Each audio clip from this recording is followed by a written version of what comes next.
Olá, seja bem-vindo, seja bem-vinda. Iniciamos Espiritismo e Educação. Aqui estamos com você para trazer a mensagem espírita, esclarecendo a importância, a necessidade e a profundidade da educação. E rogamos ao nosso Mestre Jesus, nos abençoe, que possamos até o final estarmos envolvidos em vibrações de paz e de amor.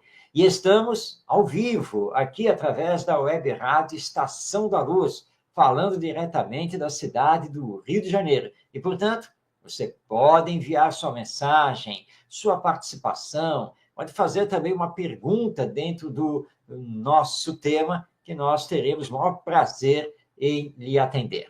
Muito bem, para fazer a sua saudação, já está aqui conosco, dividindo a telinha, o nosso Ronaldo Gomes. Ronaldo, seja bem-vindo. Gratidão, Marcos, Tavares, todos que estão aí nos assistindo. Paz e saúde a todos. Está aí já a Rosane também já nos desejando muita paz. Gratidão.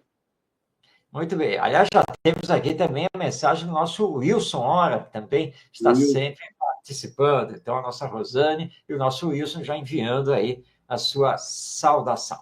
Bem, você está lendo aí no rodapé o letreiro do programa e está vendo agora, olha, tema Criança e Família. Na verdade, nós iniciamos esse tema na semana passada e hoje nós vamos dar continuidade. E ele tem por base uma mensagem do espírito Benedita Fernandes, através do médium Divaldo Franco.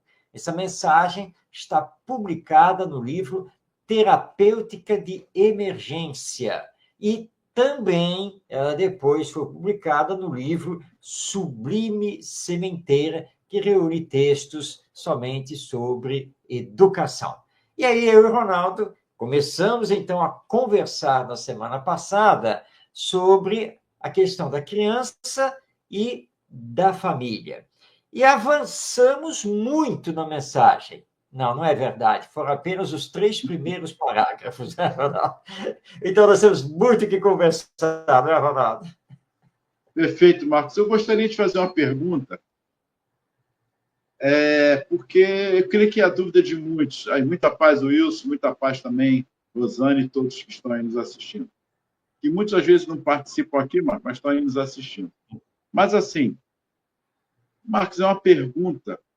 Por que as escolas, instituições educacionais não criam um grande debate com as famílias, trazendo as famílias sobre essa importância dessa parceria, não só nas escolas, como as próprias religiões também, não se cria um debate e às vezes ficou muito preocupado em levar tão somente a religião, desenvolver nela o aspecto da religião.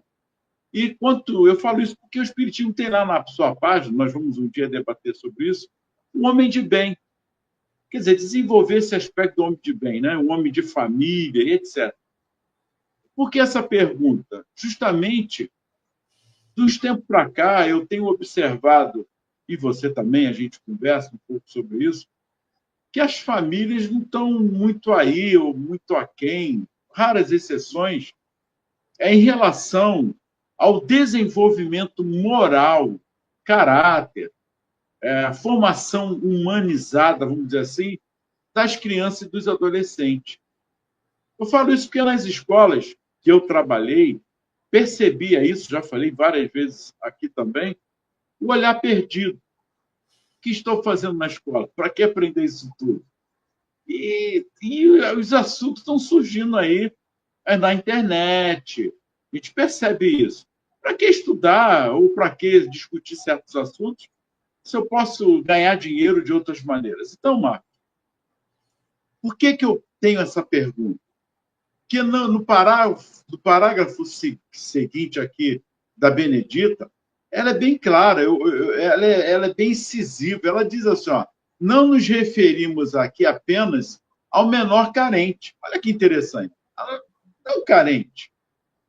Àqueles que padecem das ásperas com infelizes conjunturas socioeconômicas e que constituem os milhões de vítimas dos processos políticos impiedosos, geradores dos cânceres morais, da ganância, da arbitrariedade e da prepotência que se submetem os inditosos fomentadores do poder desvairado.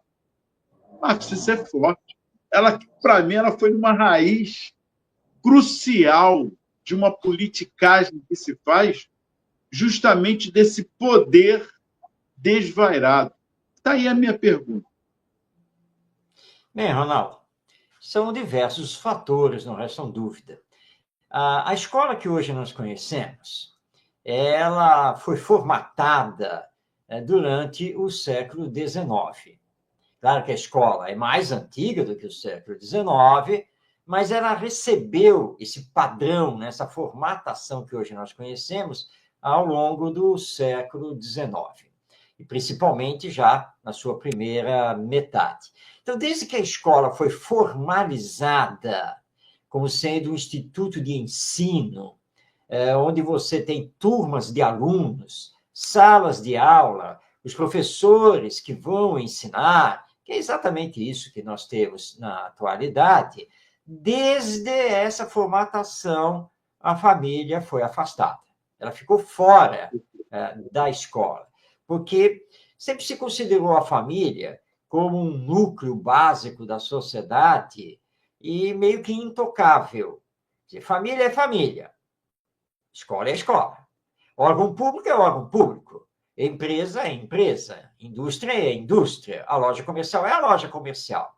Então, nós sempre vivemos com essas separações, como se essas coisas não interagissem e uma não tivesse nada a ver com a outra. Então, na formatação da escola, nós contratamos os profissionais da educação. Então, é claro que tivemos que criar os cursos para formar os profissionais da educação, os professores. Na sequência, os pedagogos, os orientadores, os supervisores e assim por diante. Tá? Muito bem.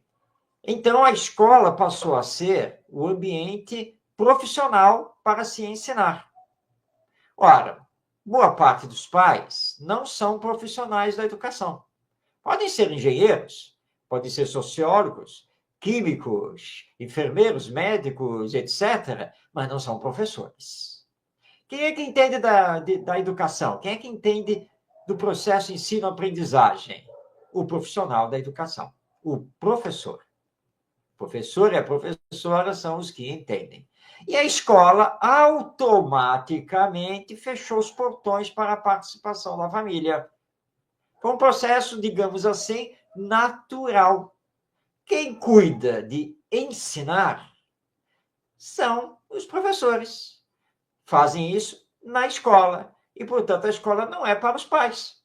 Os pais não têm que fazer nada na escola, a não ser matricular, cumprindo a lei, pagar a mensalidade, se for a escola particular, participar sempre que possível das reuniões de pais, de festividade, a colação de grau, né, na hora que você vai entregar o certificado, o diploma. Então, houve essa separação. E Tem muitos outra pais... observação, me perdoe, Marcos, tem outra observação. Quando não também receber o Bolsa Família, porque se não for na reunião, não recebe o Bolsa Família. Então, é obrigado aí, porque tem o Bolsa Família. Perdão pela intromissão. Não, bem lembrado também, né? Que é a questão do assistencialismo governamental público, que é outro problema que nós temos aí. E então muitos pais começaram também a formatar para si que a formação técnica, profissional, cidadã é feita pela escola. Então, quando eu, pai, eu, mãe, providencio a matrícula do meu filho e da minha filha na escola, já me desincumbi da tarefa.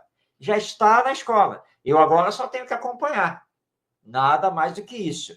Qualquer problema que acontecer, está indo mal nos estudos, notas baixas, eu tenho que reclamar da escola. Né? Porque o problema está lá na escola. Ou seja, aí o problema não está na família. Mesmo que os pais não atuem direito, mas o problema passou a ser da escola. Com o passar do tempo, esse sistema criou um problema para a escola, né? Porque como família e escola ficaram separados, o que aconteceu? Aí a escola começou a se queixar das novas gerações de alunos. Os alunos hoje em dia estão vindo sem limites, estão entrando na escola deseducados, eles não sabem conviver com os outros, não sabem o que é obedecer uma regra, e vai por aí afora. Tá? E aí, então, o que a escola, com seus profissionais da educação, diz? É falha da família.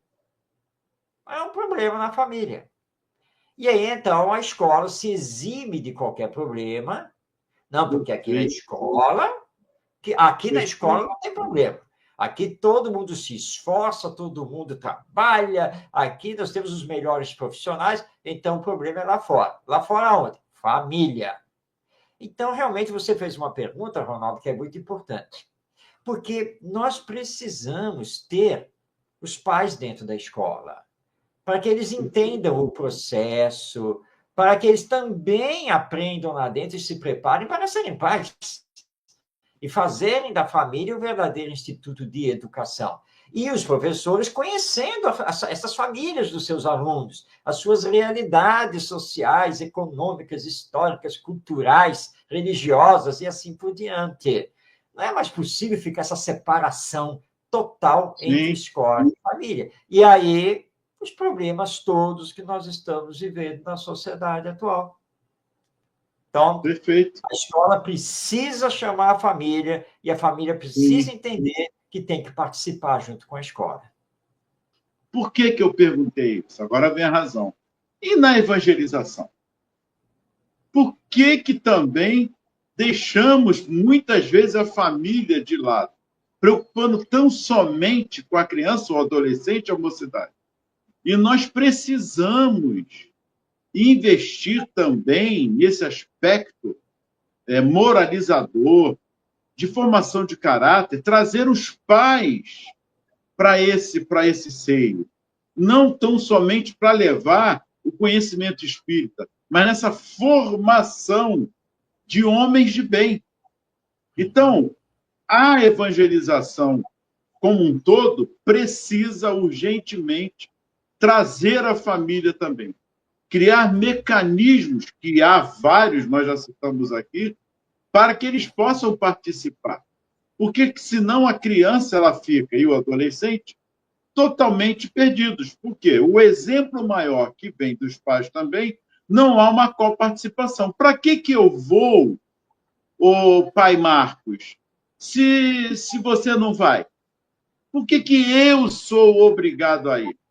Ah, mas eu tenho tarefas dentro de casa. Ah, eu tenho que ver meu jornal. Ah, eu tenho que jogar futebol. Ah, eu tenho que arrumar casa. Enfim, por que tão somente eu, criança e adolescente? Pois é, Ronaldo. Quando o Espiritismo adentrou ao Brasil, em pleno Segundo Império, na metade do século XIX, o Espiritismo adentrou aqui ao país, e este é um fato histórico, através da sua elite cultural. E a razão para isso é que a cultura brasileira do Segundo Império, ou Segundo Reinado, ele era era uma cultura ligada à cultura francesa. Ora, o Espiritismo surgiu na França em 18 de abril de 1857, com o lançamento do Livro dos Espíritos. Então, as obras de Allan Kardec entraram aqui no Brasil em francês, importadas, trazidas lá da França, e ganharam a tradução para o português devagar, paulatinamente, é aí que os textos começaram a ser traduzidos. E o Brasil daquela época, no final no final do século XIX, era um Brasil de analfabetos. Essa é a grande verdade. Então, os espíritas brasileiros, desse início, logo entenderam o lema fora da caridade não há salvação. E apesar do movimento espírita ter começado na elite, ele logo se debruçou sobre a questão da caridade, da assistência social, né, de atender ao mais necessitado. E também adentrou ao campo da mediunidade. Então, se nós olharmos os grupos espíritas, né, do final do século XIX e de todo o início do século XX, aqui no Brasil, nós vamos ver grupos espíritas voltados para a prática mediúnica e a assistência social. Era basicamente isso. Aí, então, paulatinamente, começou também a entrar na literatura, com a publicação de jornais, de revistas, os livros começam a surgir com as traduções das obras de Kardec para o português, e aí vem as palestras públicas. Mas por que as palestras demoraram para surgir? Por causa da lei vigente aqui do Brasil. Sim, a lei vigente, o Código Civil brasileiro da época não permitia. Então, foi devagar que começou. Nós vamos ter os grupos de estudo do espiritismo e a evangelização espírita infanto-juvenil pegando força na segunda metade do século XX, a partir principalmente da década de 1960, quando aí isso começa a pegar força. Então, nós podemos dizer que a evangelização espírita infanto-juvenil é muito recente. Ela tem uns 50, 60 anos aí, que realmente começou a ser trabalhada nos centros espíritas. E aí a cultura brasileira influenciou a prática do espiritismo aqui no Brasil. Sim. E família. Não, o peso todo foi dado a atender a criança. Depois, o jovem. E agora, graças à expansão da literatura espírita, aos novos entendimentos, às chamadas de atenção que levamos aqui dos espíritos, como esse texto da Benedita Fernandes, nós começamos a entender que temos que trabalhar família. E já que os pais de hoje não foram preparados para serem pais, é também missão do Centro Espírita tentar trazer esses pais e mostrar a eles a importância da evangelização, que é ligar-se ao Evangelho. Ter o Evangelho como um roteiro de vida, colocando em prática os ensinos morais de Jesus. E é claro que isso precisa começar, antes de mais nada, no lar. Porque começando no lar, vai para a sociedade. Então, por que eu, papai, eu, mamãe, eu, vovô, eu, vovó, devo ir no centro espírita no dia da evangelização? Porque no dia da evangelização das crianças e dos jovens, também tem a evangelização dos adultos. Vocês também têm um grupo de pais que vai justamente trabalhar esses temas relevantes sobre família, convivência, relacionamento, autoeducação, educação das novas gerações, que são os filhos e os netos, e assim por diante, sempre na visão do espiritismo. Então, aí sim nós teremos uma evangelização que atende os espíritos recém-reencarnados, que estão na infância, na adolescência e na juventude, mas atende os adultos, que já estão plenos, mas que precisam também dessa mensagem. Então, a evangelização da família é da máxima importância e que os centros espíritas precisam urgentemente abraçar. Perfeito, Marcos. Bem lembrado aí. Olha, está chegando aí a Fabiana. Gratidão, Fabiana. O Wilson, Rosane, já falamos também. Marcos, é importante esses assuntos, porque ela aqui ela já começa a fazer essa abordagem de uma maneira muito crucial para nós. Ela diz só, tampouco analisamos a situação dolorosa dos pequeninos sem pais, que são atirados sem maior preocupação às instituições onde se transformam em um número para representações estatísticas. Marcos, isso é forte também. Isso é muito forte. Eu gostaria que você falasse alguma coisa, sabe por quê? Dos pequeninos sem pais, mas não podemos também dizer os pequeninos que têm pais, mas são ausentes, e acaba sendo também sem pais? Com certeza. Ela aqui na mensagem, claro, ela está se referindo à orfandade, né, os que não têm os pais biológicos, mas você colocou bem. Mas tem as crianças órfãs de pais muito vivos e que estão com elas, sim, mas são pais Sim. ausentes. E Não você para. sabe que eu trabalhei em uma instituição que era um orfanato, mas de pais vivos. Você sabe disso. Não vou citar nome, mas você conhece muito bem a instituição pela qual trabalhei lá, coordenando a evangelização lá. Exato, Ronaldo. Então, é um quadro que nós temos hoje, né?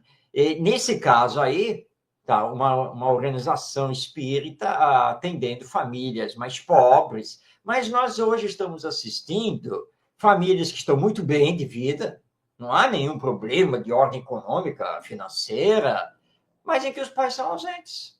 E a Benedita Fernandes toca nesse assunto aqui na sequência do seu texto, porque é exatamente isso que está acontecendo hoje em dia. É tanta coisa para fazer, é tanta tela digital, é tanto isso, tanto aquilo, que os filhos ficam à margem. Eles acabam ficando à parte. Mas eu não deixo faltar nada para os meus filhos. Sim, mas você está falando apenas do ponto de vista material. Mas e do ponto de vista moral, espiritual, afetivo? Como é que está isso? Então, sim, Ronaldo, sem nenhuma dúvida que nós também temos as crianças órfãs de pais Sim, presentes. Não? perfeito. Porque ela continua aqui, e vão para as instituições, e olha, esse texto é belíssimo. E ela vai aqui, ela aprofunda. Exibidos para inspirar com paixão de uns, enquanto se exaltam outros sobre os rótulos da solidariedade, da filantropia ou da caridade. Marcos, isso é muito profundo. Aí não é falta de dinheiro, né? Quantos vamos lá de nós e doamos? Que tem que doar. Ela não está dizendo sobre isso. Ela está dizendo essa aparência e realmente tão quanto pouco está preocupado de fato com essa formação, em trabalhar esse afeto, essa falta de afeto com as crianças, esse aspecto da formação do caráter e do aspecto mais formador de uma humanização. E elas vão crescendo na sua carência, na sua deformação psíquica, por que não dizer, com os problemas que estamos vivendo aí, e muitos estão dentro de casa também sofrendo a mesma situação da ausência dos pais em relação à afetividade, essa ausência de companheirismo, de estar com o outro, de convivência. Essa é a essência da educação, não é, Ronaldo? E realmente, tanto na família quanto nessas instituições, esses abrigos de crianças, muitas vezes falta isso. Não estamos generalizando, não estamos falando que isso acontece em todas as famílias e todas as instituições. Não, nada disso. Que nós temos projetos pedagógicos muito bons nessas instituições, como temos profissionais extremamente amorosos, assim como temos famílias em que a humanização, a afetividade estão lá presentes constantemente.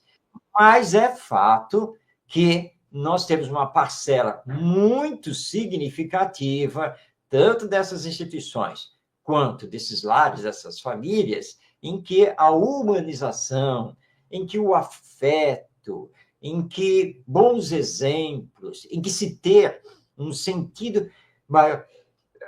Opa, desculpem, perdão. Em que, então, ter um sentido maior de vida, isso tem faltado.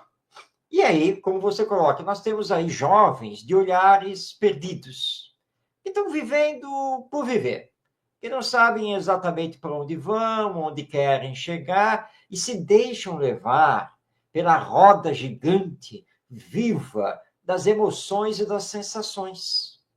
Mas isso é uma porta aberta perigosíssima, tanto que saiu agora, recentemente, uma pesquisa mostrando que aqui no Brasil o índice de suicídios entre adolescentes vem crescendo assustadoramente. Mas a Benedita Fernandes lembra aqui uma coisa que é muito importante que você ressaltou. Tá, mas o que nos interessa não é só a estatística. Porque muitas vezes tudo isso é tratado apenas nas estatísticas, nos números, nas porcentagens. Mas e daí? Nós precisamos de programas governamentais, educacionais, efetivos. Mas ela, no parágrafo anterior que você leu, lembrou aqui de processos políticos impiedosos. E, historicamente, todos nós sabemos que aqui no Brasil, tá, a politicagem, como você muito bem colocou, Ronaldo, mantém os bolsões de pobreza, mantém essas políticas de benefícios sociais intermináveis e mantém a escola separada, né, do que deveria fazer.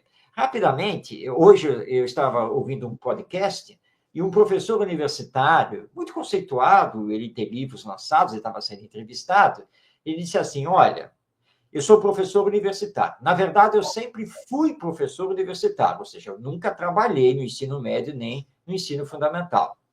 Aí, vocês querem saber qual é o meu tempo, o tempo que eu tenho, o tempo livre que eu tenho para ler, para estudar, e, de fato, eu preciso ter esse tempo. Sabe qual é esse tempo? A carga de coisas a fazer, de exigências a cumprir é tão grande, mesmo no ensino universitário, que eu consegui formar o hábito de ler andando. Quando eu vou passear com o meu cachorro, ou quando eu saio do estacionamento e estou andando lá para o prédio da universidade, até chegar lá, eu fico lendo. É o único tempo que eu tenho para ler. Porque é tanta coisa que você tem que preencher, é tanta reunião, é tanta exigência, é tanto currículo que você tem que seguir, é tanto conteúdo que você tem que dar, né? Que realmente é um problema seríssimo. A carga sobre os nossos ombros está enorme. E aí você precisa trabalhar a humanização, precisa trabalhar a afetividade, precisa trabalhar valores humanos. Claro que precisa, mas sem dúvida, porque todos nós estamos sofrendo, inclusive no meio universitário. Mas cadê o tempo para fazer isso? Cadê o suporte para podermos fazer isso? Então, esse depoimento foi muito importante para mostrar o que é que está acontecendo e como que nós desviamos a educação daquilo que, de fato, ela deveria fazer. Não é, Ronaldo? Perfeito, Marco. E olha, esse texto é formidável. Pena que nós já estamos no segundo programa e vamos continuar com ele. Qual é o ano mesmo desse livro, Marco? Você tem ele aí? O Terapêutica de Emergência foi lançado no ano de 1980, foi em década de 1980. Olha só. Quando saiu a Como é primeira edição. atual, muito atual, é muito atual. Que ela diz assim, ó, nesse parágrafo agora: detemo-nos a examinar o problema. Perdão, peraí, só um instantinho.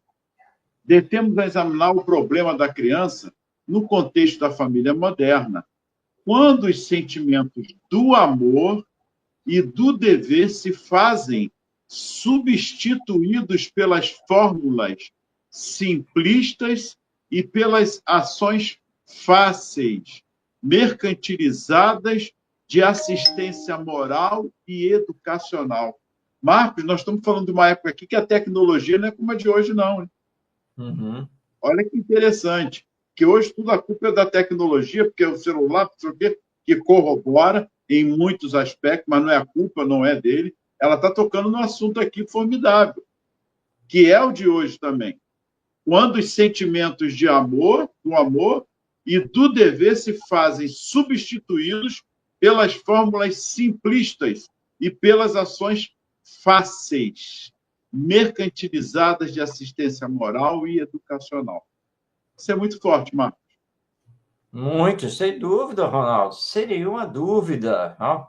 Então, o que ela está falando? Está falando da família moderna, a família de hoje, que veio se estabelecendo ao longo das últimas décadas, né? E que nós temos substituído tanto o amor, que devemos ter um pelos outros, e principalmente com os nossos filhos, e estamos substituindo também os nossos deveres, nossas responsabilidades educacionais, com essa nova geração de espíritos reencarnados. E estamos, então, substituindo o amor e o dever pelas fórmulas simplistas. Aí você é chamado na escola. Olha, seu filho, sabe, parece, está apresentando... Opa! Fazer exames. Vamos para o médico, neurologista, psicólogo, tá? E vamos ver qual é o transtorno que ele tem. Qual é o remédio para dar? Né? É o que ela coloca aqui, mas isso é solução simplista. É simples.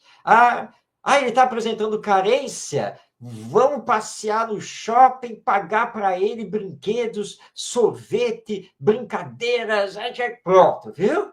Acabou o problema. Mas acabou nada, porque voltou para casa e essa substituição simplista vai continuar. Não, mas eu comprei o videogame moderno, dei um celular novo para ele, aumentei a velocidade da internet em casa para ele não ter problema.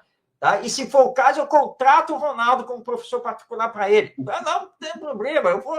Não, é meu filho, o meu filho, tudo. Mas você não está dando a sua presença amiga, né? O bate-papo, o diálogo, a participação nas brincadeiras e assim por diante. Então, a Benedita Fernandes está nos chamando a atenção. Cuidado!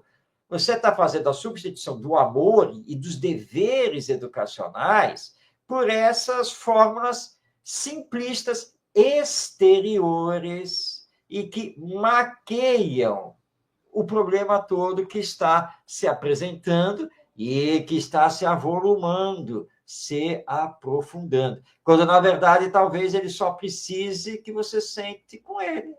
Abrace, brinque, mostre a sua presença e que você está ali para aprender com ele, para caminhar com ele também. Então, amor e dever, né, o dever paterno, materno, não podem ser substituídos por essas coisas simples. Sim. Com a educação dos limites, Marcos? A educação do diálogo, porque fazer só a vontade é importante, tudo isso que você falou e corroboro, mas está faltando esse limite, que o dever do limite, Sim. os direitos também, deveres e direitos, o diálogo, que às vezes não há. Então, é simplesmente fazer a vontade, porque é mais simplista. Fiz a vontade, estou resolvendo o problema naquele momento. Não estou resolvendo um momento de futuro, médio, curto, médio e longo prazo, que eu terei problemas severos em não fazer a educação dos limites, do diálogo, das consequências. Precisamos rever muitos aspectos, e aí entra a evangelização, de trazer aos pais a casa espírita, levando também estes conhecimentos esquecidos. Trazer aos pais essa responsabilidade em que a casa espírita e a evangelização não está ali só para levar a eles o conhecimento espírita, mas sim a luz do espiritismo, com as mensagens que nós temos, a luz do que Jesus nos ensinou, que Jesus veio tão somente fazer isso. Ele não falou para si que esse ou aquele, ele falou amai-vos. Quando ele falou esse amai-vos, é justamente nesse aspecto de tentarmos nos entendermos, compreendermos, nos dialogarmos, nos respeitarmos, sabermos do espaço de convivência e das consequências do que eu fizer e o outro fizer também comigo. Então, porque estamos interligados. Isso é tudo, é pouco ainda do que Jesus veio trazer. Esse conhecimento do nosso desenvolvimento como ser humano. Moralizador, sim, porque ele fez isso, mas com exemplos que ele deixou. O tempo todo falando sobre o amor e o tempo todo dizendo: vá, tua fé te salvou, você que se salvou, você se esforçou para tal merecimento. Mas eu tenho esforçado no meu dia a dia, quando vejo uma guerra, porque nós falamos tanto da paz, mas essa paz ela começa interiormente, dentro de cada um de nós. O que eu tenho contribuído dentro da minha família para isso? Como avô, como pai, como tio, como você disse, como evangelizador. Perdendo, às vezes, as oportunidades que nós temos de dar àquele subsídios, ferramentas propícias que eles estão carentes, como eu também estou carente, se colocando no lugar dele. Por que eu falo isso, Marcos? Eu já falei em muitas palestras. É muito fácil ajudarmos aqueles que estão numa casa espírita ou estão na rua. Eu fico com pena, porque eu não sei quem é ele. Mas o de casa, eu fico escorraçando eles. É um vagabundo, não quer nada, é uma vagabunda. Mas aquele ali é fácil, porque eu não conheço. Aí eu ajudo. Então, a caridade maior começa conosco mesmo, dentro do próprio lar, dentro do Sem seio da dúvida. família. E quando nós falamos no seio da família, falamos na família universal. E a casa espírita, como uma instituição escolar, é uma grande família. Então, não há como nós separarmos a uma instituição ou uma instituição religiosa ou educacional da família. Esse texto ela traz isso, criança e família. E muitas vezes, repetimos aqui, Marcos já falou e eu também, nós nos esquecemos que nós fomos crianças, adolescentes. E temos hoje a oportunidade de doarmos-nos o que hoje nós sabemos, repararmos-nos uns com os outros nesse processo educacional. Pois é, Ronaldo. Então, nós temos que pensar também que, à luz do Espiritismo, nós compreendemos que a formação da família ela vem de longe, porque os laços que nos unem, eles são construídos ao longo das encarnações. Então, quando estamos aqui na Terra, hoje, numa determinada família, e vamos fazendo laços com outras pessoas, e aí vamos nos unir com alguém para formar a nossa própria família, né? O nosso próprio lar, nada disso é fortuito, nada disso é por acaso. Não. É porque nós já estamos vindo de outras existências e estamos nos reencontrando aqui, mas, obviamente, agora em novas posições, em novas circunstâncias, com uma nova personalidade. Mas nós não somos a personalidade, nós somos a individualidade imortal. Então, nós não podemos esquecer da pluralidade das existências, da reencarnação. Então, os nossos filhos não são espíritos desconhecidos. E para eles, os pais, não são espíritos desconhecidos. Nós estamos vindo juntos. Agora, não sabemos, ali na infância, quem é o nosso filho. Porque nós temos o esquecimento do passado, que é bênção divina. Porque com esse esquecimento do passado e a existência do período infantil, nós amamos. Mas não sabemos se é inimigo ou se é amigo, se os laços são de amor ou podem ser de ódio e assim por diante. Mas o espírito vem assumir um novo corpo com a nova personalidade e bebê, criança, nós amamos esse espírito. Mas o amor, e você colocou bem, o amor dá limites. O amor corrige más tendências. O amor possibilita o desenvolvimento das virtudes. O amor tem que trabalhar a formação do caráter, a preparação para a vida. Então, não basta amar, né? Como se fosse um encantamento. E aí você fica deixando que seu filho faça tudo. Não, não pode. Sem limites, sem assumir consequências do que faz, sem entender os deveres e os direitos, as responsabilidades, vai se transformar no quê com o passar do tempo? Porque o espírito, com as suas tendências morais, na medida em que o corpo cresce, ele vai se apresentando cada vez mais como de fato ele é. O que ele está trazendo das suas tendências do passado. Se você descurou da educação moral dele na infância, começa a ficar difícil corrigir suas más tendências e levá-lo para o caminho do bem, da cooperação, do pensar nos outros, da honestidade e assim por diante. Então, nós espíritas temos um compromisso gravíssimo em relação à educação, porque nós espíritas conhecemos toda essa realidade e sabemos que o Evangelho, com os ensinos morais de Jesus, é o roteiro de luz para a humanidade. Então, no Centro Espírita, na tarefa de evangelização, é urgente chamarmos os pais, mostrar para eles o que deve ser feito na família, para que a família, como célula básica da sociedade, possa, com o tempo, transformar essa sociedade para melhor, do ponto de vista moral e espiritual.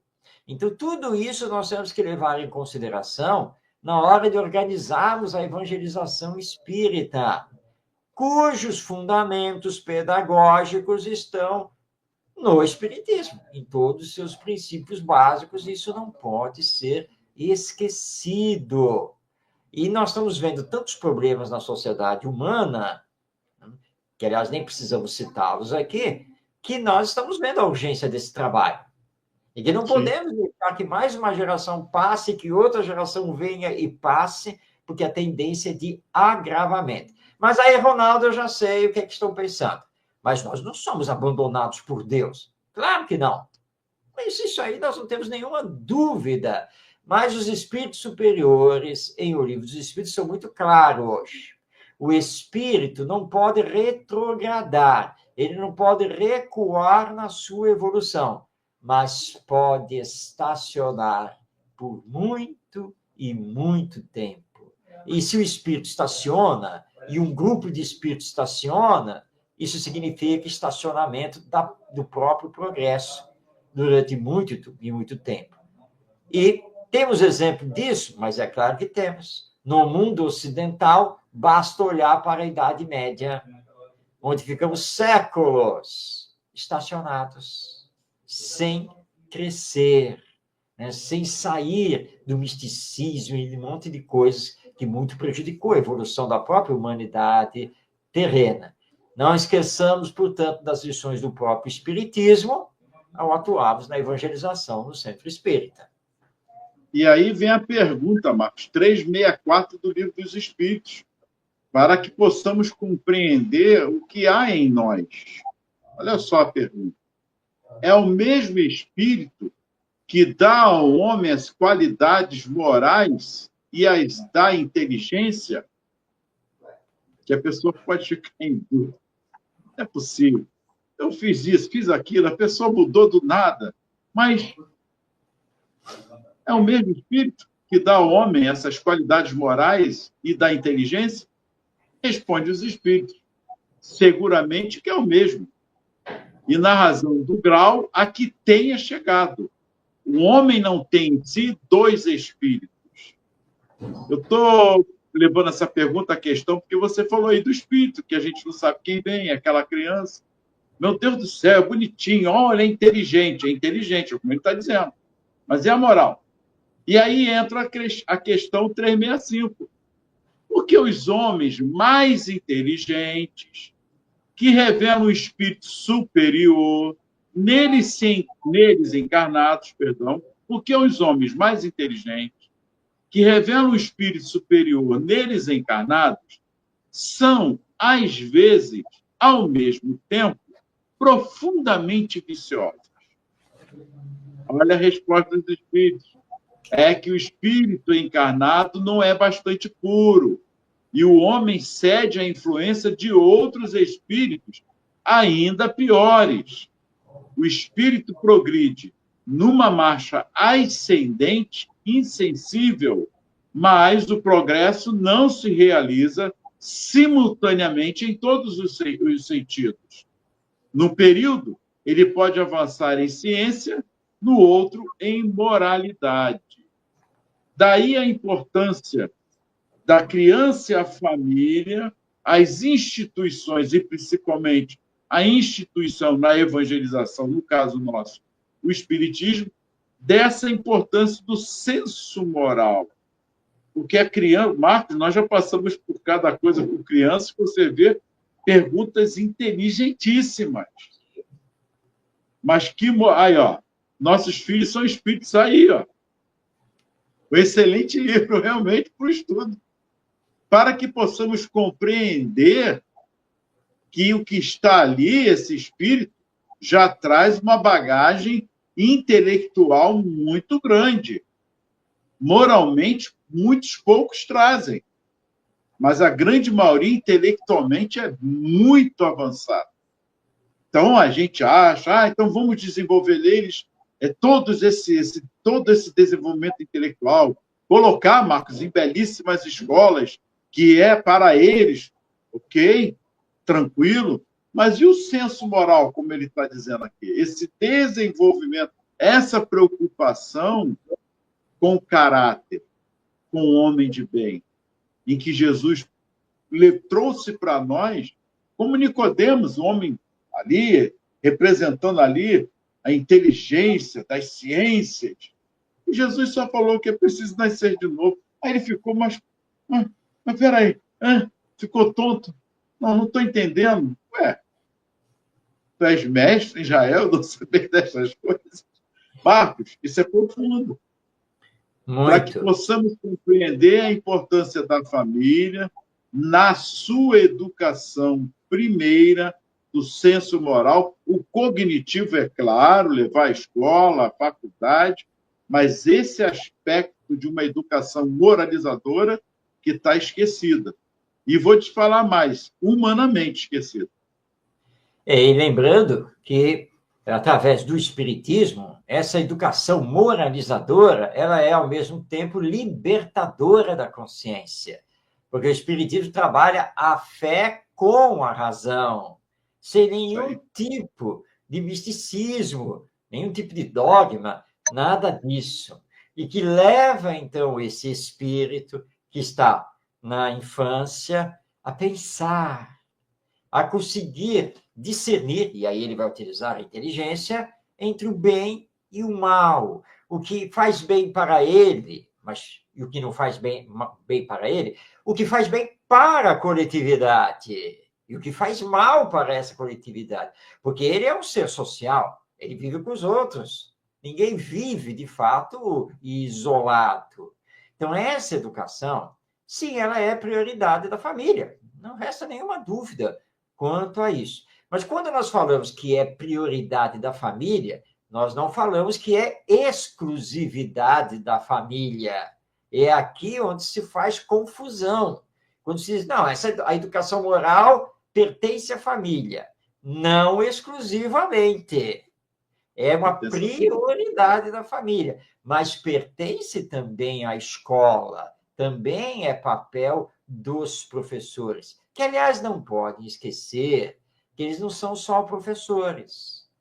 Quantos não são também pais? Avós? Como é que você está na escola e esquece disso? Ou quando você está na família, né, você esquece que é professor? Mas como? Não pode. Na verdade, não é, Ronaldo? Nós não temos como separar o desenvolvimento cognitivo, né, o intelectual, do saber, da inteligência, do desenvolvimento do senso moral. Não tem como fazer esse tipo de separação, porque nós temos que trabalhar a ética, nós temos que trabalhar as responsabilidades, os deveres, e tem que fazer pensar. Então, para fazer pensar, você usa a inteligência, mas usa inteligência para que ele possa compreender as questões de ordem moral. Está tudo interligado, não tem como ficar separado. A família faz a educação moral, a escola faz a educação intelectual. Não existe isso. Mas nós temos forçado essa situação. E por estarmos forçando essa situação, é que estamos assistindo tantos problemas e vendo toda uma juventude que está atropelando, passando por cima, ou que está se suicidando, está se drogando. Ou que nem lá no Laos, que nós tivemos aí a notícia, né, a balada lá, em que a bebida alcoólica foi adulterada com produto químico, e vários jovens foram hospitalizados e vários morreram. Mas jovens que estão embaladas, loucas, pelo mundo afora, fazendo turismo, mas só para esses locais. Então, nós temos que tomar cuidado com tudo isso. Mas são jovens que não tiveram nenhum outro tipo de orientação. Estão vivendo as emoções, aqui e agora. Nada mais do que isso. Quem falhou? Todos nós falhamos. Individualmente, coletivamente, a nível de família, a nível de escola, a nível de políticas públicas e assim por diante. Então, nós precisamos urgentemente trabalhar realmente a educação moral como ela é apresentada pela doutrina espírita. É isso, Marcos. Vamos continuar semana que vem. O Zeni está aí também falando conosco. Fabiana, Wilson, Rosane, muita paz a todos pelo carinho. E é isso. Que Jesus nos abençoe. Marcos, gratidão. Semana que vem promete. Vamos dar continuidade. Vamos sim, porque a nossa querida Benedita Fernandes, através do Divaldo Franco, ainda vai nos falar muitas coisas nesta mensagem Criança e Família. Então, semana que vem, nós vamos dar continuidade a esse nosso bate-papo, a essas nossas colocações, sempre à luz da doutrina espírita. E queremos aqui já deixar também o nosso agradecimento, a nossa gratidão ao nosso querido Divaldo Franco, que nesse momento está hospitalizado, tratando aí da sua saúde e que serviu de canal para que a Benedita Fernandes pudesse trazer este belíssimo texto educacional. Então, não esqueça, você que está aí nos acompanhando, Espiritismo e Educação vai ao ar toda segunda-feira, 8h30 da noite, ao vivo, pela Web Rádio Estação da Luz. Se você não puder nos acompanhar aqui ao vivo, não fique triste. O vídeo do programa fica disponibilizado no YouTube, no canal da própria Web Rádio Estação da Luz. Então, lá no YouTube, você vai colocar Estação da Luz Tavares e vai aparecer a Web Rádio e você poderá assistir o nosso programa e toda a programação da Web Rádio a qualquer dia, em qualquer horário. Que Jesus abençoe a todos nós, paz em todos os corações. Até o próximo Espiritismo e Educação, semana que vem. Grande abraço.